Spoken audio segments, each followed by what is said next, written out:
Hello everyone. आज के हमारे इस वीडियो में हम बात करेंगे लॉरेंट सीरीज़ के बारे में। ये थ्योरम क्या स्टेट करती है?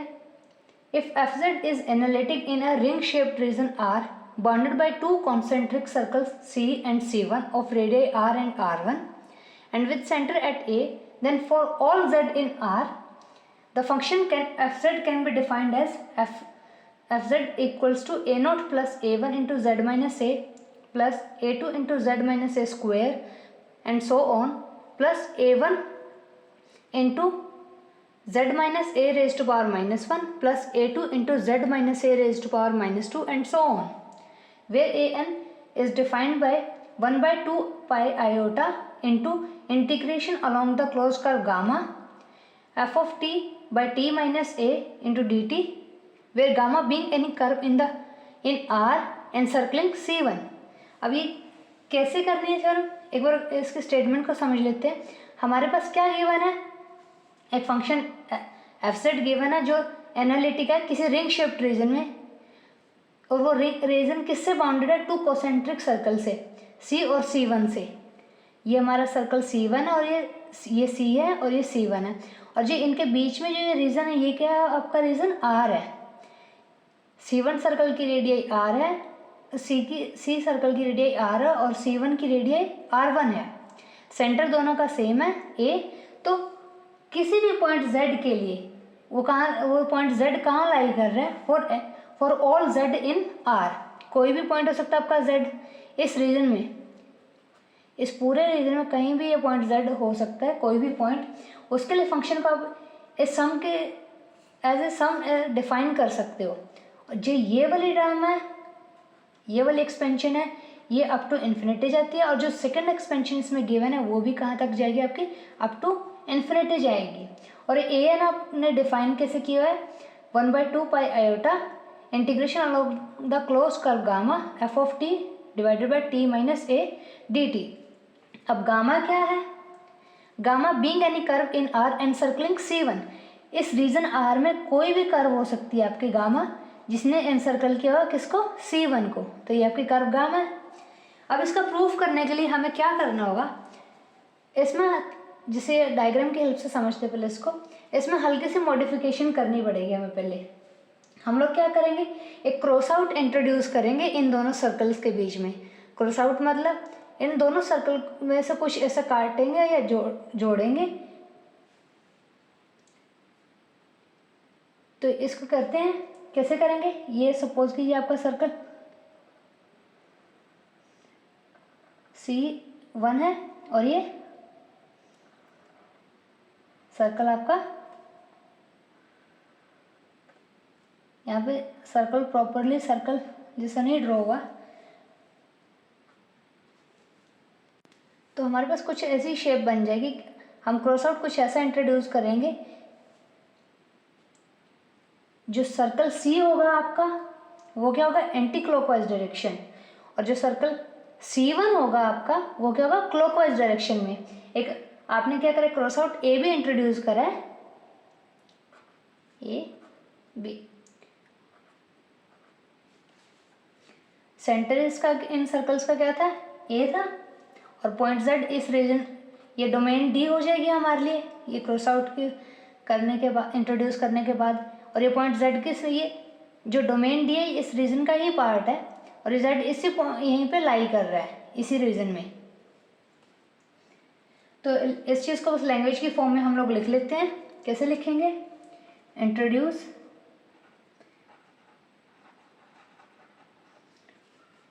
A cross out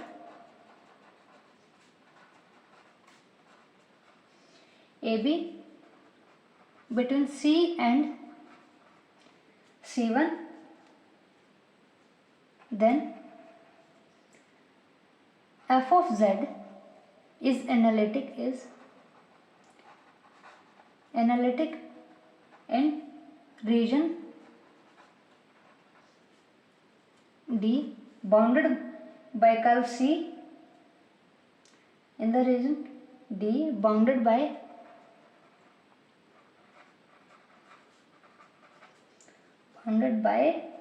curve C। Curve C क्या है? आपकी एंटी क्लॉकवाइज डायरेक्शन में है, curve C in anti clockwise direction.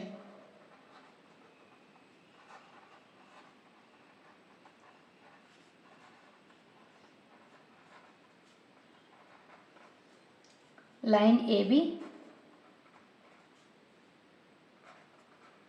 ये जो लाइन आपकी ए बी यहाँ से यहाँ तक, line A B, curve C1, C1 की डायरेक्शन क्या है, क्लॉकवाइज आपकी। ये यहाँ आपकी डायरेक्शन क्या आएगी, क्लॉकवाइज आएगी।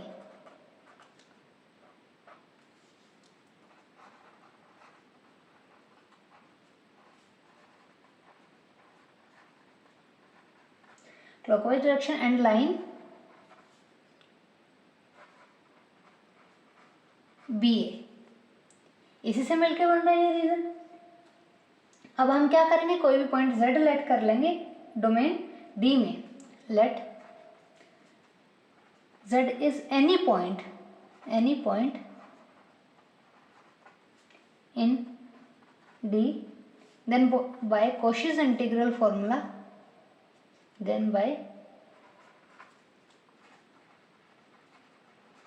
Cauchy's integral formula. Cauchy integral formula क्या स्टेट कर रहा था आपका, बस वही आपने यहाँ लगा देना formula, F of Z equals to, अब हमने क्या करना है, along the curve C, line A B, curve C1 और लाइन बी ए के अलोंग इस फॉर्मूले को इम्प्लीमेंट करना है। 1/2 पाई आयोटा, ये सब में, क्योंकि सारे जब भी आप इसमें फॉर्मूला अलग अलग लगाकर भी लिखोगे तो क्या होगा, वो 1/2 पाई आयोटा हर एक का कॉमन पार्ट होएगा, तो उसको हम पहले ही कॉमन निकाल लेंगे बाहर। Along the curve C, integration along F of T into T minus Z D T, plus along line, integration along line A B, F of T divided by T minus Z into D T, plus integration along C1 F of T upon T minus Z into D T, plus integration along line B A F of T into T minus Z D T. ये था आपके पास, ये आपके first equation बन जाती है। अब हमारे पास क्या, इसको सिंप्लीफाई हम कैसे करेंगे, हमारे पास क्या गिवन है, जो ए बी की डायरेक्शन है और बी ए की डायरेक्शन है वो ऑपोजिट है, तो इसको कैसे करेंगे हम, ये आपका कुछ ऐसे होगा, since integration along line A B F of T upon T minus Z D T equals to minus integration along line B A F of T T minus Z D T. अब इसको equation 1 में हम put कर देंगे तो हमारे पास equation first क्या बन जाएगी, then equation first become f of z equals to 1/2 pi I into integration along C f of t minus z dt minus C1 f integration along C1 f of t upon t minus z dt। अब A B से, अब अगर आप A B को, A B की value वहाँ put कर दोगे तो बी ए वाला पार्ट आपका कैंसिल हो जाता है, integration along the line B A. अब आपके पास इंटीग्रेशन किसके अलोंग बचेगा, सिर्फ आपका कर्व सी और C1 के अलोंग। वहाँ पे क्या था हमारे पास, इक्वेशन फर्स्ट में था, यहाँ पे प्लस था, पर यहाँ माइनस कैसे हुआ, हमने यहाँ क्या करा, जो डायरेक्शन थी उसकी एंटी क्लॉकवाइज ले ली है, टेकिंग, तो इस चीज़ को लिख दीजिए, टेकिंग द डायरेक्शन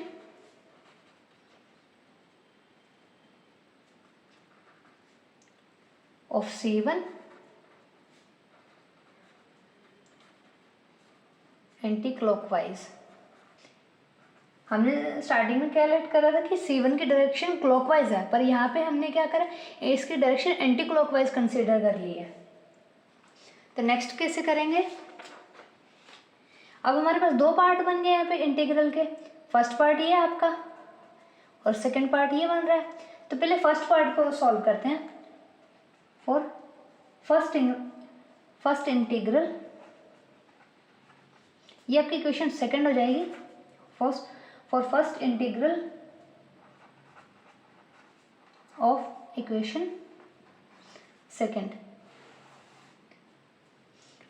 हमने क्या करना है, late t be any point, t be any point in R such that modulus of t minus a is greater than modulus of z minus a.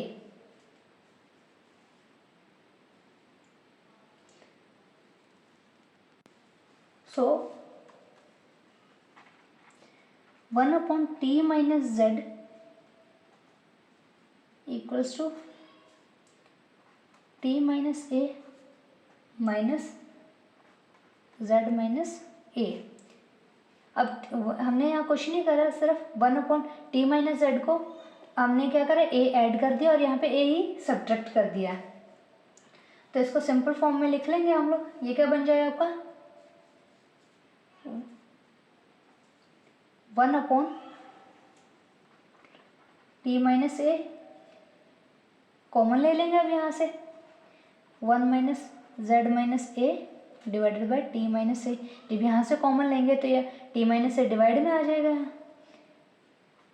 इसको फर्दर कैसे लिखेंगे, 1 upon T minus A into 1 minus Z minus T minus A rest power -1। अब इसको binomial theorem से, binomial expansion से क्या करेंगे, expand कर देंगे हम लोग। तो हमारे पास क्या आएगा, 1 अपॉन टी माइनस ए तो बाहर ही है, इसको एज इट इज लिख लेंगे। इस पार्ट को हमने एक्सपेंड करना है बाइनोमियली। तो ये क्या होगा आपका, 1 plus Z minus A divided by T minus A plus Z minus A upon T minus A whole square plus Z minus A upon T minus A cube and so on. ये चीज़ इससे हो गया आपकी। Next हमने क्या करना है, अब हमारे पास क्या चीज़ है, mode of Z minus A divided by mode of T minus A is less than 1। इसका मतलब क्या है कि जो आपकी सीरीज बन रही है, ये सीरीज बन रही थी वो क्या है, सीरीज क्या आपकी कन्वर्जेंट है। तो अब आपके सीरीज कन्वर्जेंट आ रही है तो आप क्या करेंगे, दोनों साइड क्या करेंगे, मल्टीप्लाई कर देंगे।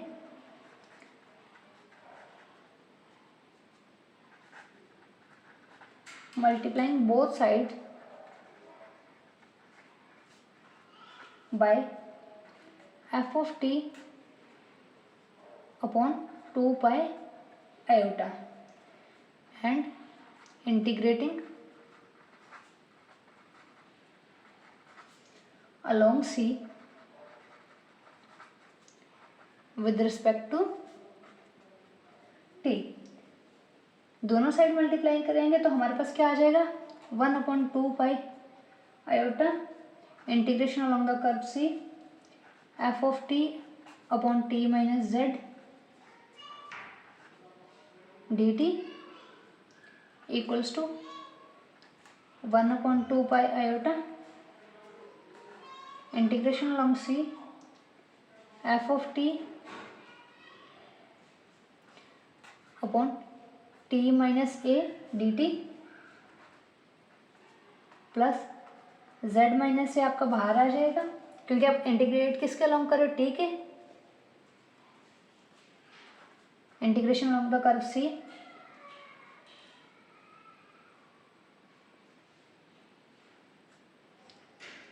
F of T upon T minus A square into D T. अब ये स्क्वेयर यहाँ पे z माइनस ए, जब z minus A raise to power 1 थी तो t raise to power minus A भी पावर क्या थी 1 थी, पर यहाँ स्क्वेयर कैसे हुआ?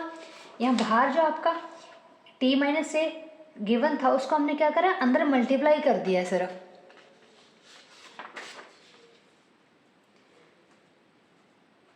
तो नेक्स्ट क्या होगा, z माइनस ए स्क्वेयर बाहर आ जाएगा। इसी तरीके से integration along C F of T upon T minus A cube D T and so on. तो इसको हम क्या लिख सकते हैं, 1/2 pi I iota summation n equals to 0 to infinity z minus A raise to power n, क्योंकि यहाँ पे क्या है z raise to power 1, z minus A raise to power 1 है, यहाँ पे z minus A raise to power 0 हो जाएगा। समथिंग रेज टू पावर 0 किसके इक्वल होता है, 1 के, into integration along C F of T upon T minus A raise to power n plus 1, और ये किसके इक्वल हो जाएगा हमारा, summation n equals to 0 to infinity z minus A raise to power n into A N, where A N equals to 1/2 pi iota integration along C F of T divided by T minus A raise to power n plus 1 D T. ये आपकी, ये equation आपकी क्या हो जाएगी, third. अब first integral के लिए तो हमें मिल गया, इस इंटीग्रल की वैल्यू तो हमें मिल गया। अब सेकंड इंटीग्रल की बात करते हैं जो हमारे सेकंड इक्वेशन में था। For second integral of equation second क्या करेंगे, late t be any point on circle C1 such that mod of z minus a is greater than mod of t minus a। इसका मतलब क्या होगा आपका, mod of t minus a upon mod of z minus a is less than 1। Then क्या करेंगे हम लोग,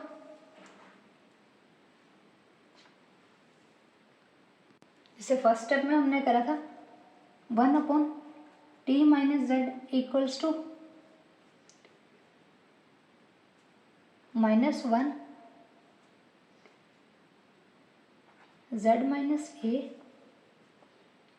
minus T minus A. यहाँ भी हमने क्या करा है, ए को ही ऐड करा और ए ही सब्ट्रैक्ट करा, बस एक चीज़ और एक्स्ट्रा करी हमने कि यहाँ माइनस कॉमन ले लिया हमने बाहर, तो जो प्लस पार्ट था वो माइनस बन गया, जो माइनस पार्ट था वो प्लस में आ गया आपका। ये सिर्फ एंटी क्लॉकवाइज और क्लॉकवाइज के डायरेक्शन की वजह से किया हमने। तो इसका फर्दर कैसे करेंगे, बस सेम स्टेप्स वही रिपीट करने हैं हमने। यहाँ पे 1/z माइनस ए बाहर आ गया आपका, यहाँ क्या बच गया आपका, यहाँ आपका बच गया 1 minus T minus A upon z minus ए। ये क्या बन जाएगा आपका, -1 अपॉन z माइनस ए बाहर आ गया आपका, 1 minus T minus A upon z minus A raise to power -1। Again इसको भी बाइनोमियली एक्सपेंड कर देंगे, और एक्सपेंड करने के बाद हमारे पास कुछ ऐसे आएगा 1/z माइनस ए, ये -1 आपका, into 1 plus T minus A divided by z minus A plus T minus A upon z minus A square plus T minus A upon z minus A cube and so on. अब ये minus हम उस तरह दूसरी side ले जाते हैं,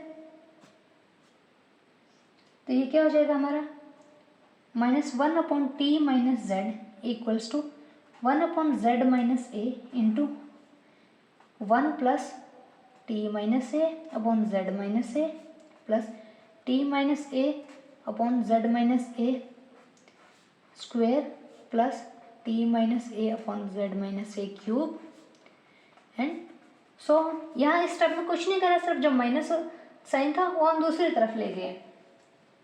दोनों तरफ क्या करेंगे, मल्टीप्लाई करना हमने फिर से, multiplying both sides by f(t) upon 2π iota and फिर क्या करना है, इंटीग्रेट करना है, integrating along c1 with respect to t। ठीक है, विद रिस्पेक्ट आप इसको इंटीग्रेट कर दोगे तो क्या होगा आपका -1/2π iota integration along c1 f(t) upon t - z dt equal किसके हो जाएगा 1/2π i कॉमन आ जाएगा फिर से हमारा, और अंदर क्या होगा हमारे पास 1/z - a बाहर integration along c1 f(t) dt plus 1/z - a square integration along c1 t - a f(t) dt। अब ये z में a स्क्वेयर सिमिलर वे में जिसे हमने वहाँ मल्टीप्लाई करा था, सिमिलर वे में जो ये बाहर 1/z - a गिवन है, z - a से अंदर नीचे मल्टीप्लाई कर देंगे हम लोग,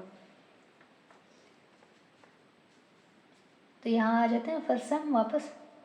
ये स्टेप हो गया। नेक्स्ट क्या था 1/z - a cube integration along c1 t - a raise square into f(t) dt and so on.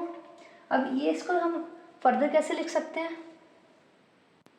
ये भी हमारा समेशन के फॉर्म में आ जाएगा -1/2π i integration c1 f(t) upon t - z into dt equals to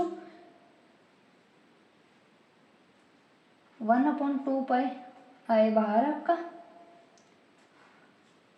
summation n equals to 1 to infinity 1/z - a raised to power n integration along c1 t - a raised to power -n1 f(t) dt। तो ये क्या हो जाएगा आपका 1/2π i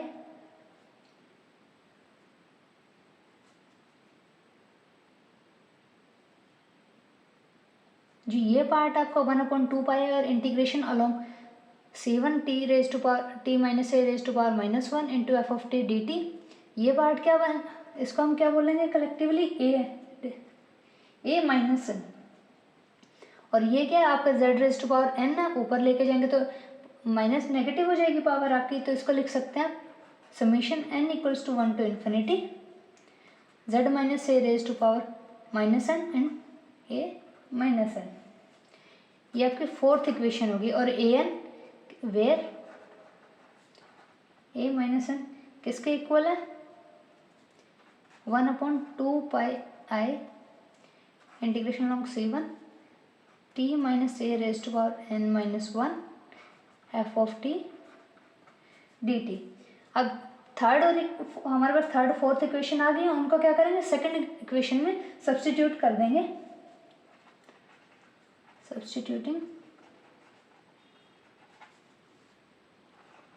equation 3 and 4 in second. तो f(z) की value आपके पास क्या आएगी summation n equals to 0 to infinity z - a raise to power n into a n plus summation n equals to 1 to infinity z minus a raised to power minus n a minus n। तो ये चीज़ आपने proof करनी थी। ये किसके equal आ रहा है आपका, A naught plus z minus a1 plus a2 into z minus a square up to infinity plus a1 into z minus a, यहाँ a माइनस 1 होगा आपका, -1 plus a minus 2 z minus a -2